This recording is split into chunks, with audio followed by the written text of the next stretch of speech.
প্রতি বছরের ন্যায় এবছরও শারদ উৎসবকে সামনে রেখে রাজ্য সরকার বিভিন্ন পুজো কমিটিগুলির জন্য আর্থিক অনুদান বরাদ্দ করেছে। ইতিমধ্যেই পুলিশের উদ্যোগে সেই অনুদানের অর্থ তুলে দেওয়া হচ্ছে পুজো কমিটিগুলির হাতে। যেমনটা শনিবার অনুদানের অর্থ রাশি তুলে দেওয়া হলো সুদর্শনপুর সার্বজনীন দুর্গোৎসব কমিটির হাতে। এই উপলক্ষে পুজো প্রাঙ্গণে উপস্থিত হন রায়গঞ্জ থানার আইসি বিশ্বাস রায় সরকার সহ অন্যান্য পুলিশ আধিকারিকেরা। চেক তুলে দেওয়ার পাশাপাশি পুজো প্রস্তুতি এবং সেই সংক্রান্ত সকল সরকারি গাইডলাইন পরিদর্শন করেন তারা। এই পুজোর কর্ণধার নয়ন দাস সরকারি অনুদানের জন্য রাজ্য সরকার তথা মুখ্যমন্ত্রীকে ধন্যবাদ জ্ঞাপন করেন। পুলিশের তরফ থেকেও আগামী শারদ উৎসবকে সুষ্ঠুভাবে সম্পন্ন করতে সব রকম প্রচেষ্টা ও সহযোগিতার কথা জানান রায়গঞ্জ পুলিশ জেলার assistant police super Kuntal Banerjee. Nayan Das, আমি সম্পাদক। আজকে প্রশাসনের তরফ থেকে আমাদের আইসি সাহেব, রায়গঞ্জ থানার আইসি সাহেব এসেছিলেন, সম্মানীয় আইসি সাহেব এবং কবির বাবু রায়গঞ্জ থানার অফিসার, ওনারা এসেছিলেন। আমাদের রাজ্য সরকারের তরফ থেকে মাননীয় মুখ্যমন্ত্রী মমতা ব্যানার্জি মহাশয়া, যিনি আমাদের পূজার সাময়িকভাবে পশ্চিমবঙ্গে যতগুলো পুজো হচ্ছে সবাইকেই যেভাবে আর্থিক সহায়তা করছেন তার জন্য ধন্যবাদ জানাই। এবং সেই চেকটা আজকে আমাদের 25,000 চেকটা আইসি সাহেব আমাদের হাতে আছে। 25,000। এই যে অনুদান, এদের আপনাদের কতটা উপকার হবে? দেখুন, টাকা আমাদের সবাই ভাবে যে বড় বাজেট, এই টাকা দরকার নেই, কিন্তু সত্যি কথা প্রত্যেক পূজা কমিটিরই এই টাকা প্রচণ্ডভাবে দরকার পড়ে। কারণ চাঁদা কিন্তু মানুষ সেইভাবে বাড়ায় না। হ্যাঁ, যারা পূজা কমিটি পূজা করে তারা বুঝে যে পূজা করতে তাদের কি কষ্ট। 25,000 টাকা আমাদের বিভিন্ন দারুণভাবে সহায়তা করবে। বিশেষ করে আমরা এই টাকার কিছু অংশ আমরা সমাজসেবামূলক কাজে, আমরা বিভিন্ন সমাজসেবামূলক কাজ করি এই পূজার সময়, এই পূজাকে রিলেটেড রেখে। তো আমাদের এই টাকা আমাদের সেই অংশে সেই সাহায্য করবে, সেই সহায়তা।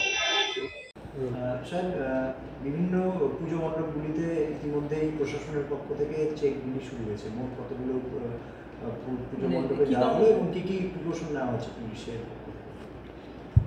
আমরা অলরেডি বিভিন্ন পুজো কমিটিগুলোর হাতে চেক তুলে দিয়েছি।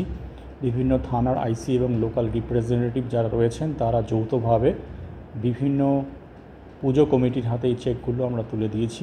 এবং মূল যে বিষয়টার ওপর আমরা জোর দিয়েছি সেটা হলো এই পুজোর মধ্যে traffic system, electricity, fire, exit entry, dos and don'ts যেগুলো রয়েছে সেটার ওপর আমরা বেশি করে জোর দিয়েছি, যে পুজোয় মানুষ শান্তিপূর্ণভাবে ভালোভাবে যাতে পুজো মণ্ডপ দর্শন করতে পারে তার জন্য প্রশাসনের তরফ থেকে এবং পুজো কমিটির পক্ষ থেকে যেগুলো করা দরকার সেটা আমরা পুজো কমিটিকে জানিয়েছি। এইবার থেকে আমাদের পুজো পারমিশন সেটা অনলাইনে হয়েছে, তার ফলে পুজো কমিটিগুলোর এক্ষেত্রে খুব সুবিধে হয়েছে এবং খুব দ্রুত এটা পুজোর পারমিশনের কপিটা ওরা পেয়ে যাচ্ছেন। Thank you. Bureau report, news বৃত্তান্ত। Wait. So this was your wedding look. Oh my god, Tammy, you look pretty. Dhaka থেকে যখন আইছিলাম এ হগল আমার মা আমারে পরায় দিছিল। It's so authentic, Tammy. I will go for this look. But what about my goina? সাদা রঙের রুমালটিতে গোলাপি রঙের কাজ, সব মিলিয়ে দারুণ হবে নতুন কনের সাজ। আমার গয়না আমার শ্রী ঢাকা জুয়েলার্স, আভিজাত্যের গয়না। সব মাই চায় মেয়েকে রাজরানীর মতন সাজাতে, সাজিয়ে তুলতে চায় সোনার গয়নায়। ওরিয়েন্ট জুয়েলার্স, সোনা যা সর্বক্ষণের। ছোট ছোট অনুভূতি, স্মৃতিগুলো থেকে যায় সব সময় আদরে।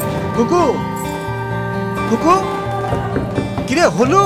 আসছি, লকডাউন সময় তো হয়ে এলো। কিছু স্মৃতির ভাজেই তোলা থাকে শুভারম্ভে প্রাপ্তি। 50 বছরের অভিজ্ঞতায় আগ্নেশ্বর জুয়েলার্স, নিখুঁত গয়নার কারিগরি। Agneshwar jewellers, NS road, Raiganj.